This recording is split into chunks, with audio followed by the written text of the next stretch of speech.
IGD mendadak ricuh malam itu. Dua pasien masuk bersamaan, dan ketika aku melihat wajah mereka, lututku melemas. Aku tak pernah menyangka orang yang kubantu justru menyimpan rahasia besar untukku. Sebelum ceritanya dimulai, silakan tulis di kolom komentar dari daerah mana saja teman-teman yang menonton cerita ini. Jangan lupa like dan subscribe agar channel ini bisa semakin berkembang dan bisa mempersembahkan cerita yang lebih menarik lagi. Shift malam selalu memiliki caranya sendiri untuk menguji ketahanan hati. Lampu-lampu putih di lorong rumah sakit menyala terang, membuat segalanya terlihat dingin dan sunyi. Namun, di balik kesunyian itu, suara alarm monitor, langkah cepat perawat, dan panggilan darurat dokter terus bersahutan. Malam itu, aku merasa semua bebannya seperti jatuh tepat di pundakku. Aku berjalan memasuki ruang IGD sambil menarik napas panjang. Entah kenapa, sejak meninggalkan rumah tadi sore, dadaku terasa sedikit berat. Tidak ada alasan yang jelas. Hanya firasat yang tiba-tiba muncul dan sulit kujelaskan. Kulihat rekan-rekanku sudah sibuk dengan pasien yang datang bergantian. Beberapa menangis, beberapa mengerang, dan ada pula yang hanya diam menahan sakit.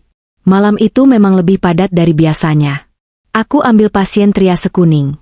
Ya, ucapku sambil mengambil berkas. Teh, sepertinya malam ini bakal panjang, ujar perawat Lila sambil tersenyum kecil, meski matanya terlihat lelah. Aku membalas senyum itu. Sudah biasa, kan? Kita kuat.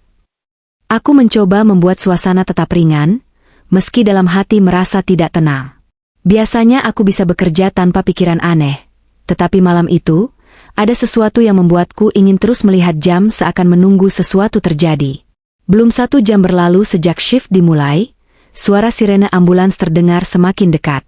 Semakin keras, semakin membuat detak jantungku ikut terburu-buru.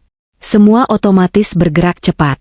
Dokter jaga bersiap di depan pintu IGD, para perawat mengambil perlengkapan darurat, dan aku ikut bersiaga di samping tandu.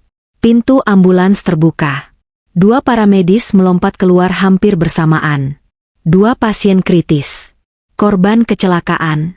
1 laki-laki, 1 perempuan, teriak salah satu paramedis. 2 tandu didorong bersamaan memasuki IGD.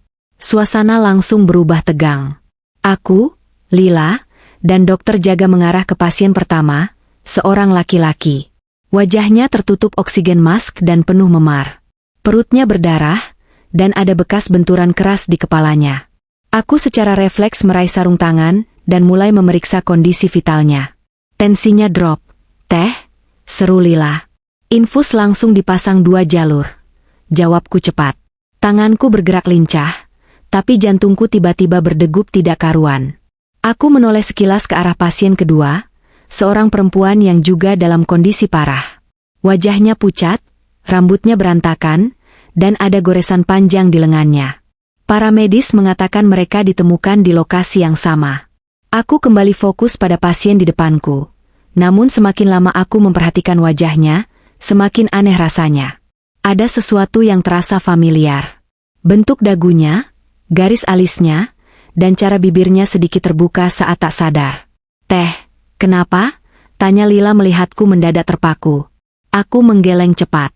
Tidak apa-apa. Kita teruskan dulu. Namun, aku tidak bisa mengabaikan perasaan itu. Aku menelan ludah, mencoba mengusir firasat buruk yang tiba-tiba menyeruak seperti bisikan gelap. Aku meraih senter kecil untuk memeriksa pupil pasien. Ketika cahaya menyentuh wajahnya, aku melihat lebih jelas. Ada bekas luka kecil di pelipis kiri, bekas luka yang sangat kukenal. Dalam sekejap, tubuhku terasa dingin. Lidahku keluh. Tangan yang memegang senter tiba-tiba bergetar. Tidak mungkin. Aku menatap wajah itu lebih lama. Semakin lama kulihat, semakin pasti rasa yang kudapat. Dunia seakan berhenti beberapa detik. Suara bising di IGD menghilang. Yang terdengar hanya detak jantungku sendiri yang berdentum sangat keras di telinga. Teh, kamu kenapa? Mau aku gantiin? Suara dokter jaga terdengar panik. Aku menarik napas panjang, mencoba menenangkan diri. Tidak, Dok. Saya bisa. Tapi kenyataannya, aku tidak baik-baik saja. Tidak setelah menyadari bahwa laki-laki yang terbaring tak berdaya di depanku adalah suamiku sendiri. Aku memalingkan wajah sejenak, mencoba menata emosi. Ini bukan saatnya menangis. Aku adalah seorang tenaga medis. Aku harus tetap profesional. Namun, bagaimana bisa? Bagaimana mungkin aku bekerja sambil melihat suamiku dalam kondisi setengah mati? Dengan tangan gemetar, aku kembali melanjutkan pemeriksaan. Tetapi hatiku seperti diremas kuat-kuat. Pertanyaan-pertanyaan mulai memenuhi kepalaku. Kenapa suamiku bisa berada di sini? Kenapa ia mengalami kecelakaan malam ini, tepat saat aku jaga? Dan, siapa perempuan yang bersamanya? Aku berusaha fokus, tapi mataku kembali melirik pasien perempuan di tandu sebelah. Hanya 1 detik, tetapi cukup untuk membuat nafasku tercekat. Tubuhku refleks menegang. Itu seperti adik tiriku. Aku menutup mulut dengan punggung tangan, menahan suara yang hampir keluar. Rasanya seperti ditikam 2 kali di tempat yang sama. Rasanya seperti dunia runtuh di depan mata. Namun aku tetap berdiri, tetap bekerja, tetap seakan tidak ada apa-apa. Karena saat itu, aku tahu, jika aku bereaksi, semua orang akan melihat. Semua orang akan tahu. Dan aku tidak siap untuk itu. Aku memilih diam. Diam sambil seluruh tubuhku bergetar. Diam sambil hatiku pecah. Diam sambil berpura-pura kuat. Yang tidak mereka tahu, dalam diam itu, aku melakukan sesuatu yang tidak akan diduga siapapun. Dan malam itu, hidupku berubah selamanya. Suasana IGD malam itu semakin kacau. Namun bagiku, kekacauan sebenarnya justru sedang terjadi di dalam dadaku sendiri. Aku masih berdiri di samping tandu suamiku, berusaha tetap tenang, meski jantungku berdetak tidak beraturan. Tangan yang memegang stetoskop terasa dingin, sementara keringat mulai muncul di telapak tanganku. Entah bagaimana aku masih bisa berdiri tanpa roboh. "Teh, bantu cek pasien perempuan dulu. Kita bagi tugas biar cepat," ujar dokter jaga. Aku tersentak. "Saya? Pasien yang satunya?" Dokter mengangguk tanpa curiga. "Iya. Kita selamatkan dua-duanya. Kamu cek responsnya, tekanan darah, dan cedera terbuka." Aku ingin mengatakan tidak, ingin bilang aku tidak sanggup, tetapi bagaimana mungkin aku menolak tanpa alasan jelas? Semua orang di ruangan itu percaya aku sedang baik-baik saja. Mereka tidak tahu bahwa dunia batinku sedang berantakan. Dengan langkah berat, aku berpindah ke pasien perempuan di tandu sebelah. Aku menarik napas panjang sebelum melihat wajahnya. Namun begitu kulihat jelas, aku merasa udara di sekitar seperti menghilang. Tenggorokanku mendadak kering. Lututku hampir kehilangan kekuatan. Itu benar-benar adik tiriku. Nisa. Perempuan yang selama ini kupikir begitu lugu, begitu patuh, begitu manis. Perempuan yang selalu memanggilku, "Kakak," sambil memelukku ketika pulang ke rumah. Perempuan yang aku bela saat ia bertengkar dengan ibunya. Perempuan yang sering datang padaku sambil menangis dan mengatakan tidak punya teman bicara. Aku mengerjap beberapa kali, mencoba memastikan penglihatanku. Tetapi wajah itulah yang selama ini aku kenal. Bekas tahi lalat kecil di bawah matanya, bentuk hidungnya, bahkan gelang tipis kesayangan yang selalu ia pakai masih melingkar di pergelangan tangannya. "Teh, kenapa diam?" tanya Lila yang ikut membantuku. Aku memaksakan senyum tipis. "Tidak apa-apa. Aku cek dulu ya." Suaraku bergetar. Aku berharap Lila tidak menyadarinya. Aku mulai memeriksa tekanan darah Nisa, meski tanganku sendiri terasa sangat lemah. Setiap menyentuh kulitnya, hatiku terasa diremas. Bagaimana mungkin Nisa dan suamiku bisa bersama? Di tempat yang sama? Di waktu yang sama? Aku menatap wajahnya lebih lama. Memar di pelipisnya tampak jelas. Ada luka gores di bahu dan lututnya. Sepertinya ia mengalami benturan keras. Aku menelan ludah, mencoba tetap profesional, meski setiap detik terasa seperti siksaan. Responsnya lambat. "Teh," ujar Lila sambil mencatat. Nadinya tidak stabil. Aku mengangguk, tetapi pikiranku tidak lagi bisa fokus sepenuhnya. Bayangan suamiku dan Nisa di dalam satu mobil muncul berulang-ulang di kepalaku. Bayangan mereka tertawa, berbicara, atau melakukan hal-hal yang bahkan tak sanggup kubayangkan. Dadaku terasa sesak.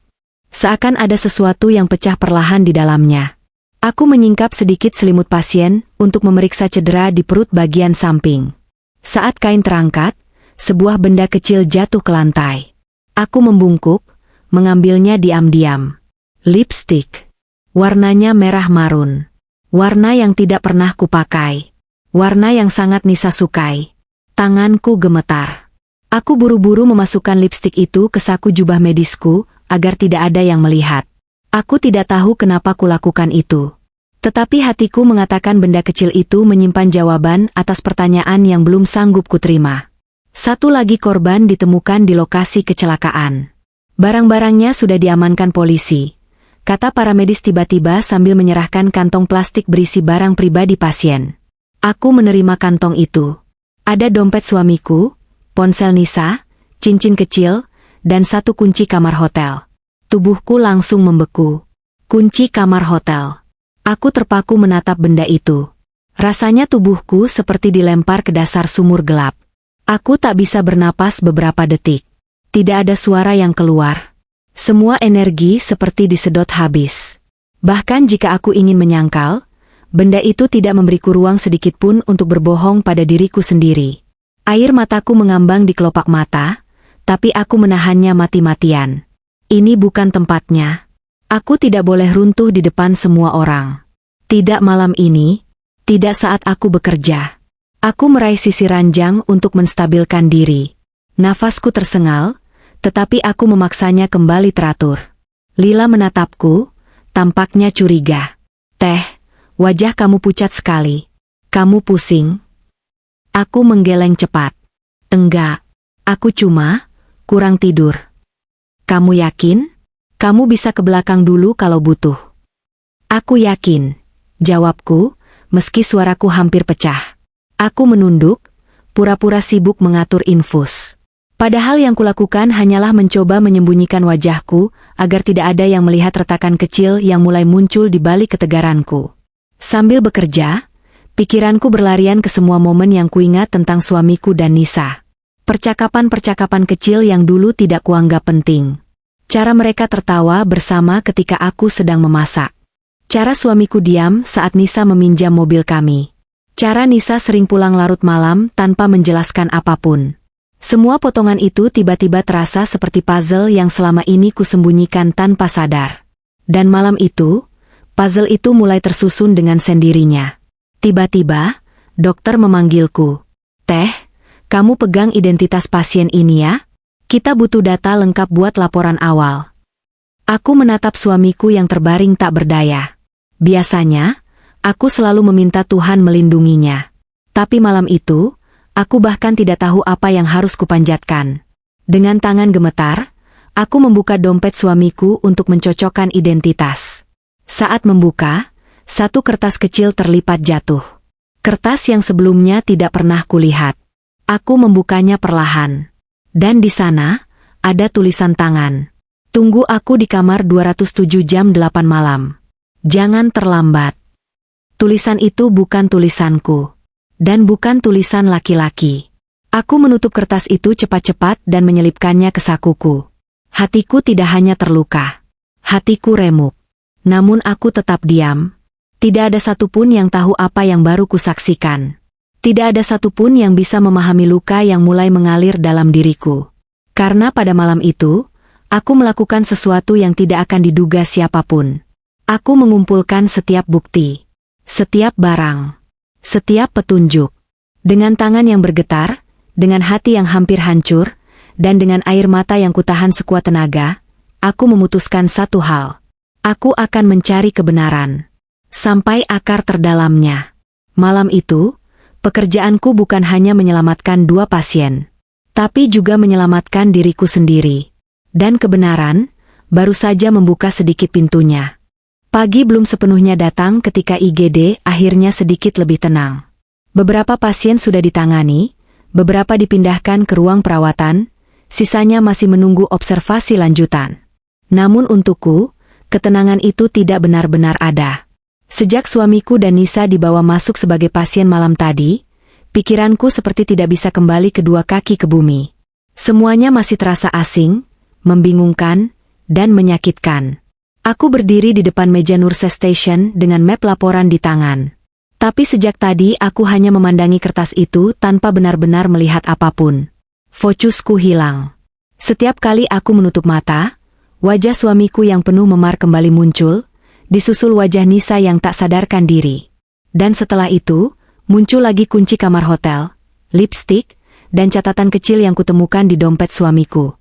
Semuanya menari-nari dalam pikiranku seperti bayangan buruk. "Teh, kamu yakin baik-baik saja?" tanya Lila sambil menyodorkan kopi hangat. Aku mengangguk kecil. "Iya, cuma lelah." Padahal yang lelah bukan tubuhku, melainkan hatiku. Tapi aku tahu aku tidak boleh membiarkan siapapun menyadari apa yang sebenarnya terjadi. Akan terlalu banyak pertanyaan, terlalu banyak pandangan iba, dan aku belum siap menghadapinya. Tidak lama kemudian, 3 polisi masuk ke IGD. Mereka berbicara dengan para medis sebentar, lalu menuju ke arah tempat tidur suamiku dan Nisa. Aku langsung merasa tubuhku menegang. Ada firasat bahwa mereka datang untuk sesuatu yang lebih dari sekadar kecelakaan biasa. Aku mencoba tetap tampak sibuk, mengambil berkas, berpindah dari meja ke meja. Padahal aku diam-diam mendengarkan setiap percakapan yang terdengar.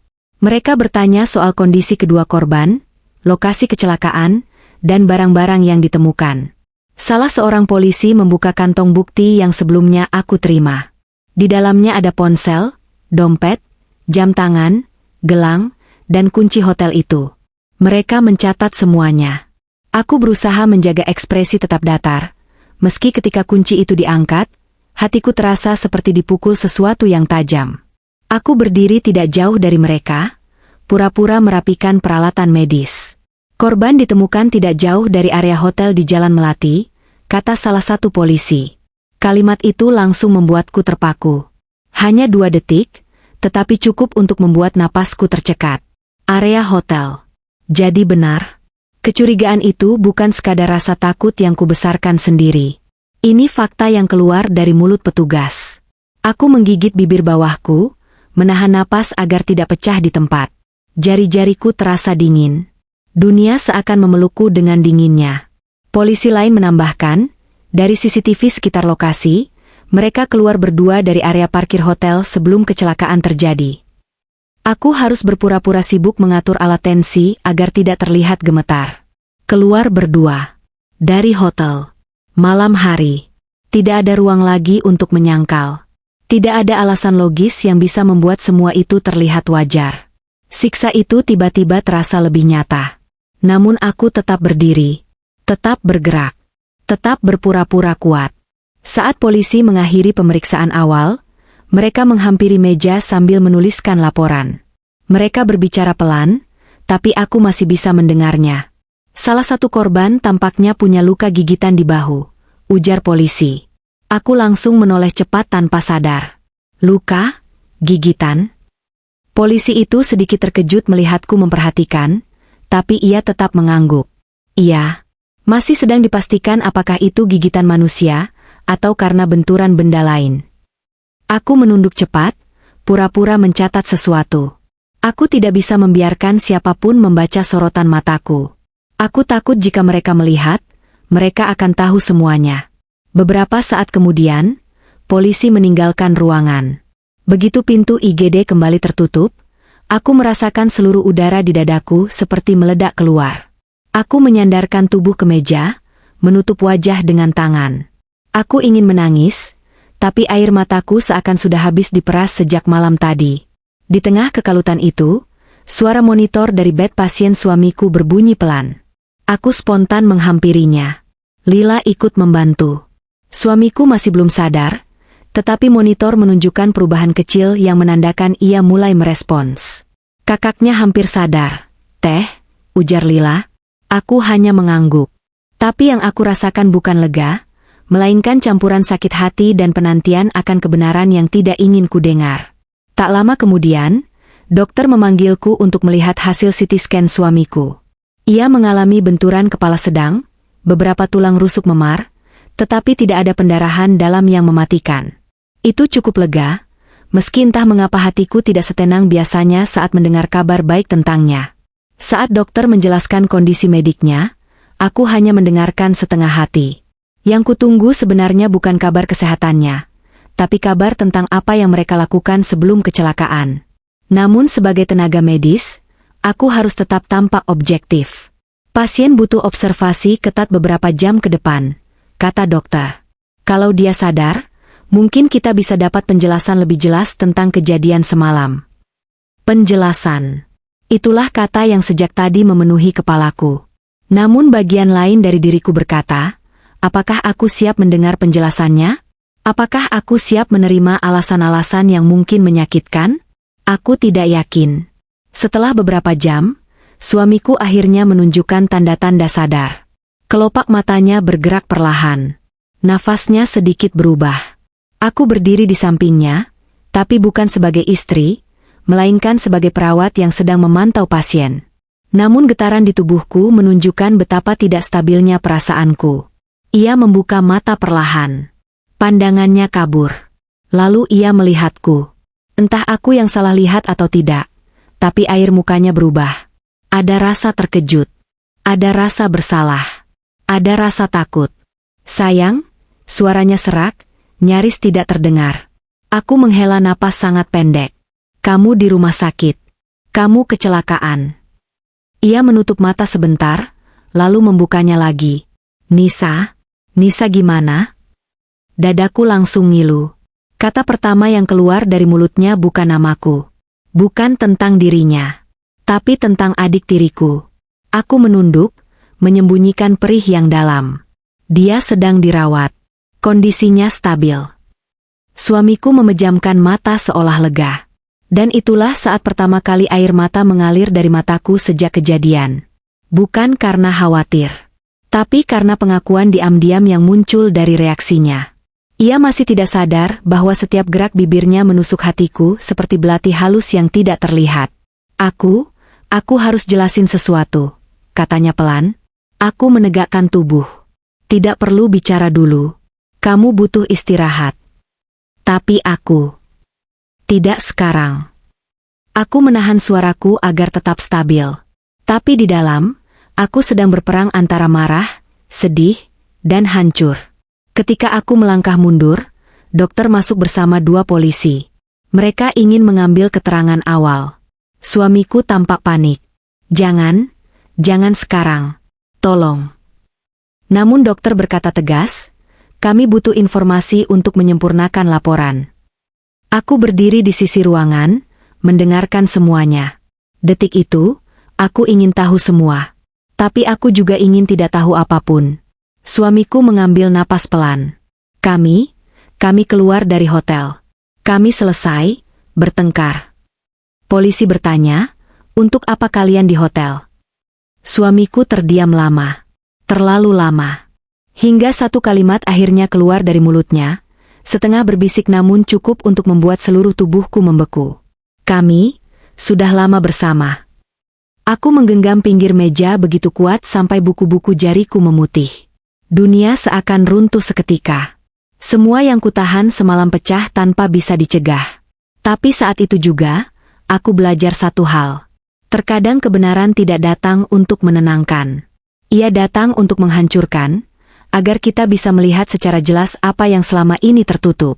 Dan malam itu, kebenaranku baru saja membuka pintunya seluruhnya. Setelah pengakuan suamiku tadi, suasana IGD terasa jauh lebih sunyi dari biasanya. Padahal suara monitor, langkah kaki, dan percakapan dokter perawat tetap ada. Tetapi entah kenapa, telingaku seperti menolak untuk benar-benar mendengar apapun. Rasanya dunia membungkam seluruh suara, menyisakan hanya dengungan halus yang seolah berasal dari dalam dadaku sendiri. Aku berdiri di sudut ruangan setelah semua percakapan polisi selesai. Suamiku berbaring lagi, tubuhnya terlihat lemah, tetapi kata-katanya sebelumnya jauh lebih tajam dari luka manapun di tubuhnya. Ia sudah mengaku. Tanpa alasan, tanpa penyangkalan panjang. Hanya satu kalimat singkat yang menghancurkan segalanya. Kami sudah lama bersama. Kalimat itu berputar-putar di kepalaku seperti mantra buruk yang tak bisa dihapus. Aku memejamkan mata, berharap bisa mengusir rasa sakit itu, tetapi justru semakin jelas. Setiap kata terasa seperti pukulan yang mengenai titik paling rapuh dalam diriku. Aku tidak menangis, bukan karena tidak ingin, melainkan karena air mataku seolah sudah habis sejak semalam. Yang tersisa hanyalah gemuruh berat di dada. Ketika aku akhirnya membuka mata, kulihat Nisa terbaring beberapa meter dari tempat tidur suamiku. Ia masih tidak sadar, tetapi tubuhnya sudah lebih stabil. Ada perban di kepala dan lengannya, selang infus terpasang rapi, dan wajahnya terlihat sangat tenang, seakan tidak ada dosa apapun yang menempel di sana. Aku berjalan pelan mendekatinya. Setiap langkah terasa berat, seperti sedang membawa beban besar yang tidak terlihat. Saat berdiri di samping ranjangnya, aku memandang wajah itu lama sekali. Wajah yang dulu sering bersandar di bahuku. Wajah yang dulu selalu memintaku menjadi kakak dan tempat curhat. Tapi malam ini, wajah itu adalah wajah seseorang yang menusukku dari belakang. Nisa, bisikku pelan, meski aku tahu ia tidak bisa mendengar apapun. Ada banyak hal yang ingin kuucapkan. Banyak sekali. Ingin kutanya sejak kapan dia mengkhianatiku. Ingin kutanya bagaimana ia bisa tega merebut apa yang bukan miliknya. Ingin kutanya apakah semua tawa kecilnya di depanku selama ini hanyalah topeng semata. Namun tidak ada kata yang keluar. Hanya hening yang panjang. Dari sudut pandangku, aku bisa melihat bekas memar di lehernya. Bekas gigitan kecil di bahunya. Semua itu menambahkan gambaran yang sebenarnya tidak ingin aku lihat. Aku memejamkan mata sekali lagi, menahan rasa mual dan hampa yang tiba-tiba menusukku. Aku tahu sebagai tenaga medis, aku harus bersikap profesional. Aku tahu aku harus memperlakukan kedua pasien ini sama seperti pasien lainnya. Tapi aku tidak bisa menipu diri sendiri, bahwa malam ini, profesionalismu sedang diuji pada titik yang paling menyakitkan. Teh, suara Lila memanggil dari belakang. Kalau mau istirahat, kamu boleh ke ruang ganti dulu. Aku menggeleng. Aku baik. Tapi dari tadi kamu pucat banget. Aku baik, Lil. Suaraku sedikit keras, membuat Lila terkejut. Aku menutup mulutku sejenak, mencoba meredakan emosi. Maaf, aku cuma lelah. Lila mengangguk pelan, tampak ragu. Tapi ia tidak bertanya lebih jauh. Ia tahu setiap perawat punya batas tertentu di mana mereka tidak ingin diganggu. Setelah ia pergi, aku kembali berdiri di samping Nisa. Aku memperhatikan denyut nadinya yang stabil. Wajahnya lembut. Tubuhnya tampak rapuh. Dan entah kenapa, aku justru merasa campuran antara marah dan iba. Marah karena pengkhianatannya. Iba karena ia juga seorang manusia yang terjerumus dalam sesuatu yang tidak seharusnya. Aku menghela napas panjang. Apa ini memang hidup yang kalian pilih? Bisikku lagi. Tidak ada jawaban. Hanya napas lambatnya yang terdengar. Beberapa jam kemudian, suamiku dipindahkan ke ruang perawatan. Nisa juga menyusul. Suasana IGD kembali sibuk dengan pasien lain, tetapi pikiranku masih terjebak pada kejadian malam itu. Aku melanjutkan pekerjaan, namun setiap tindakan terasa otomatis, bukan dari kesadaran utuh. Saat jam menunjukkan pukul 8 pagi, aku baru sadar belum makan apapun. Tapi rasa lapar pun tidak terasa. Aku merasa hanya tubuhku yang bergerak, sementara jiwaku tertinggal di ruangan tempat kebenaran menyakitkan itu terungkap. Ketika waktu pergantian shift tiba, aku seharusnya pulang. Namun aku tidak bisa. Ada sesuatu yang menahan langkahku. Aku ingin memastikan sesuatu. Aku ingin memeriksa ulang semua laporan dan CCTV IGD semalam. Aku menuju ruangan administrasi, meminjam akses untuk melihat rekaman. Kepala administrasi mengira aku ingin menganalisis kasus kecelakaan. Ia memberiku izin tanpa banyak tanya. Aku memajukan rekaman hingga waktu suamiku dan Nisa masuk IGD. Samar-samar aku lihat para medis membawa mereka masuk. Aku melihat diriku sendiri yang shock beberapa detik. Namun aku terus memperhatikan detail kecil lain. Pada detik ke-17, para medis menjatuhkan sebuah benda dari kantong Nisa. Benda yang langsung ia ambil diam-diam. Jam tangan laki-laki. Jam tangan yang suamiku pakai, biasanya. Tapi malam itu, ia tidak memakai apapun di pergelangan tangannya. Aku menahan napas. Rekaman itu memperkuat dugaan bahwa mereka memang sudah bersama sebelum kejadian. Bahkan lebih dekat dari sekadar persepsi. Setelah selesai melihat rekaman, aku keluar dari ruang administrasi dengan langkah yang lebih pelan. Emosi di dadaku semakin menumpuk. Namun aku tidak ingin meledak. Tidak sekarang. Tidak di sini. Ketika aku melewati lorong menuju ruang perawatan, aku mendengar suara lirih memanggilku. Teteh. Aku langsung berhenti. Itu suara Nisa. Aku menoleh. Ia sudah sadar setengah, duduk dengan bersandar di bantal, wajahnya pucat dan tubuhnya masih lemah. Namun matanya terbuka, menatapku dengan sorot yang tidak pernah kulihat sebelumnya. Campuran panik, takut, dan rasa bersalah. Aku melangkah mendekatinya. Kamu sudah sadar? Ia mengangguk pelan. Kak, aku bisa jelasin. Aku menelan ludah, mencoba bertahan agar tidak goyah. Kamu butuh istirahat, Nisa. Aku tahu kakak marah. Aku memalingkan wajah, menahan air mata. Aku bukan hanya marah, Nisa. Aku hancur. Nisa menutup mulutnya dengan tangan. Air matanya mulai mengalir. Kak, aku minta maaf. Aku nggak bermaksud. Aku mengangkat tangan, menghentikannya. Jangan bilang kamu tidak bermaksud. Semua yang kamu lakukan, butuh niat. Dia terisak, tubuhnya bergetar lemah. Aku bodoh, Kak. Aku salah. Aku nyesel, tapi aku bingung. Aku takut. Aku menarik napas panjang, mencoba menahan semua perasaan yang berputar-putar dalam dadaku. Kenapa, Nisa? Kenapa kamu bisa lakukan ini ke aku? Ke keluarga sendiri? Nisa menutup wajahnya. Aku nggak mau kakak mikir aku jahat, tapi aku jatuh hati. Kak, aku nggak bisa ngontrol. Dengan suamiku, suaraku bergetar. Ia menangis makin keras. Aku nggak tahu harus gimana. Aku menatapnya lama. Sangat lama. Lalu aku berkata dengan suara yang paling tenang yang pernah kulontarkan sejak malam itu. Nisa, kamu bukan jatuh hati.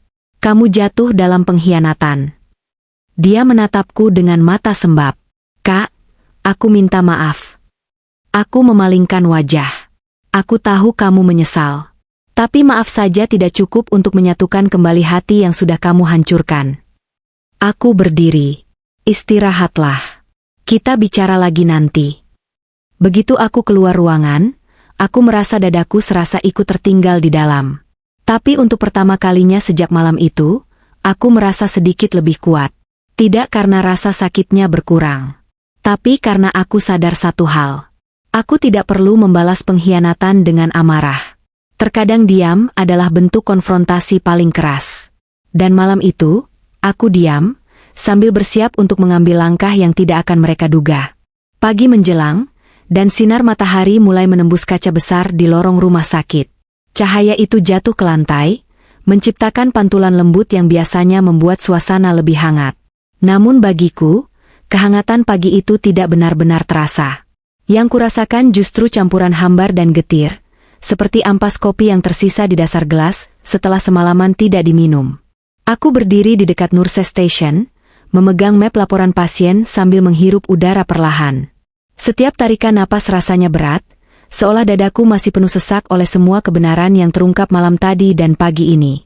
Suamiku, yang selama ini kupercaya sepenuh hati, ternyata memeluk rahasia yang jauh lebih gelap dari yang pernah kubayangkan. Dan Nisa, adik tiri yang selama ini kuanggap seperti anak sendiri, diam-diam menjadi bagian dalam kehancuran rumah tanggaku. Namun ada satu hal yang berbeda pagi itu. Bukan rasa sakitnya, bukan lukanya, melainkan ketenangan aneh yang muncul di hatiku. Seperti air jernih yang akhirnya mengendapkan semua lumpur di dasar, meninggalkan permukaan yang lebih tenang, lebih jelas, dan lebih ringan. Aku tahu satu hal. Saat seseorang sudah menginjak harga dirimu, pilihan bukan lagi tentang mempertahankan atau memaafkan, tetapi tentang melindungi dirimu sendiri. Dan pagi itu, aku memilih diriku. Ketika sedang memeriksa kembali catatan pasien, seorang dokter senior menghampiriku. Namanya Dr. Surya, sosok yang dihormati, tegas, tetapi sering memberikan dukungan emosional kepada tenaga medis muda. Kamu bisa sebentar? Tanyanya lembut. Aku mengangguk, lalu mengikutinya ke ruang rapat kecil yang tenang. Di sana hanya ada meja panjang, beberapa kursi, dan cahaya matahari lembut yang masuk melalui jendela. Dokter Surya mempersilakan aku duduk. Aku mendengar sedikit tentang kejadian tadi malam. Katanya hati-hati. Aku menatapnya, terkejut. Dok, saya. Tenang. Tidak banyak yang tahu, katanya menenangkan. Tapi aku melihat wajahmu sejak semalam. Dan aku tahu ada sesuatu yang kamu tahan sendirian. Aku menunduk. Ada sesuatu dalam ucapannya yang membuat pertahananku sedikit retak. Teh, dengar, kamu perawat hebat. Kamu kuat secara profesional. Tapi kamu juga manusia. Kamu punya perasaan. Tidak perlu berpura-pura tidak terluka. Aku menghela napas panjang, mencoba menahan getaran di dada. Dok, saya tidak tahu apa yang harus saya lakukan. Rasanya semuanya tiba-tiba jatuh. Dokter Surya menatapku dengan mata yang penuh simpati. Kadang hidup memberi kita luka bukan untuk melemahkan, tapi untuk membuka jalan baru. Jalan yang mungkin tidak pernah kamu pikirkan sebelumnya. Aku menatapnya lama. Kata-kata itu menempel di kepala, merembes masuk ke hatiku. Aku dengar ada pembukaan posisi di Rumah Sakit Cabang Bandung. Lanjutnya, posisi asisten supervisor IGD. Kamu cocok untuk itu. Kalau kamu mau, aku bisa rekomendasikan. Aku terpaku. Pergi. Meninggalkan semua ini. Memulai hidup baru. Tiba-tiba hatiku terasa bergetar. Bukan karena sedih, tetapi karena sesuatu yang mirip dengan kelegaan. Kamu tidak perlu jawab sekarang, katanya. Tapi pikirkan ini, kamu layak berada di tempat yang membuatmu dihargai. Bukan di tempat yang membuatmu terus terluka. Aku mengangguk perlahan. Terima kasih, Dok. Setelah ia pergi, aku duduk sendirian di ruangan itu. Lama sekali. Pikiran berkecamuk. Tetapi untuk pertama kalinya sejak kejadian itu, aku merasa ada arah baru. Sinar matahari yang masuk dari jendela terasa lebih hangat, seakan ikut memelukku. Siang harinya, suamiku dipindahkan ke ruang perawatan kelas B. Kondisinya sudah lebih stabil. Aku masuk untuk memantau, meski sebenarnya bukan tugasku. Sebagian dari diriku ingin mendengar apa yang akan ia katakan. Bukan karena ingin memperbaiki, tetapi karena ingin menutup pintu dengan benar. Saat aku masuk, ia mencoba duduk sedikit. Wajahnya pucat, tetapi matanya tampak menyesal. Sayang, aku bisa jelasin, katanya pelan. Aku berdiri di ujung ranjang, menjaga jarak. Aku dengar. Ia menghela napas, lalu kelihatan sangat menyesal. Aku salah. Aku hilaf. Aku enggak. Berapa lama? Potongku pelan.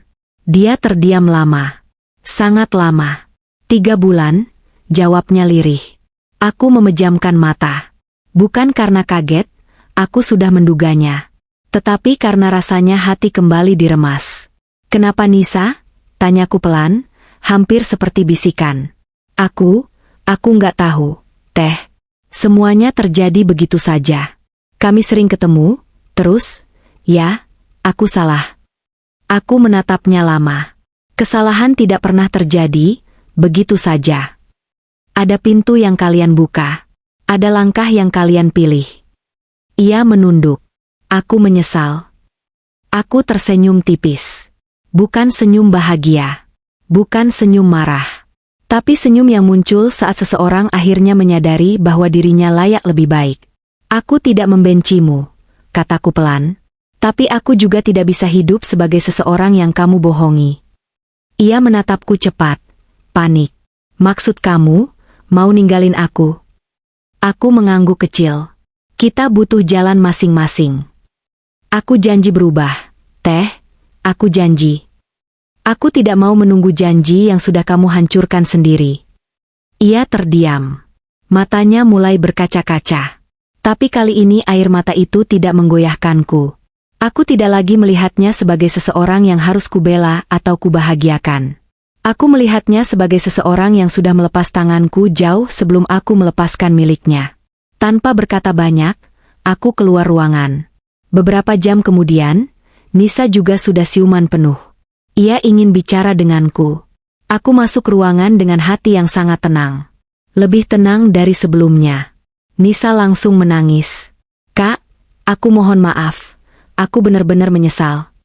Aku duduk di kursi, menatapnya tanpa kebencian. Aku tahu kamu menyesal, Nisa.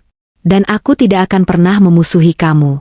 Tapi kamu harus tahu, aku tidak akan kembali seperti dulu. Dia menangis makin keras. Aku kehilangan kakak. Aku tersenyum lemah. Kamu tidak kehilangan aku, Nis. Kamu hanya kehilangan tempat di hidupku yang dulu. Dan itu adalah konsekuensi dari pilihanmu. Aku berdiri. Istirahatlah. Sembuhkan dirimu. Setelah ini, kita akan tetap keluarga, tapi bukan seperti dulu. Ia hanya bisa menangis tanpa suara. Dan untuk pertama kalinya, aku tidak merasa lemah melihat air matanya. Sore harinya, aku berjalan menuju rooftop rumah sakit. Tempat itu selalu menjadi tempat favoritku untuk berpikir. Angin sore menerpa wajahku, membawa aroma obat dan udara lembab khas rumah sakit. Namun kali ini, ada rasa baru yang menyelinap masuk, rasa lega. Aku memandang ke bawah, melihat hiruk-pikuk kota yang tetap berjalan, seolah tidak peduli siapa yang sedang patah hati atau siapa yang sedang bangkit kembali. Dan entah kenapa, aku merasa justru itu adalah kenyataannya. Hidup terus berjalan. Dan aku harus ikut berjalan. Ponselku berbunyi. Pesan dari Dokter Surya. Aku sudah rekomendasikan kamu ke Kepala Rumah Sakit Bandung. Mereka tertarik. Kamu bisa datang wawancara minggu depan. Aku menggigit bibir, menahan senyum yang tiba-tiba muncul. Ini adalah kesempatan. Ini adalah pintu baru. Aku menjawab singkat, terima kasih, Dok. Saya siap. Saat aku menatap langit sore yang mulai menguning, aku sadar satu hal. Aku tidak kalah. Aku tidak hancur. Aku hanya dipaksa tumbuh lebih cepat. Dan kadang, kebenaran yang paling menyakitkan justru adalah jalan paling jujur menuju kebebasan.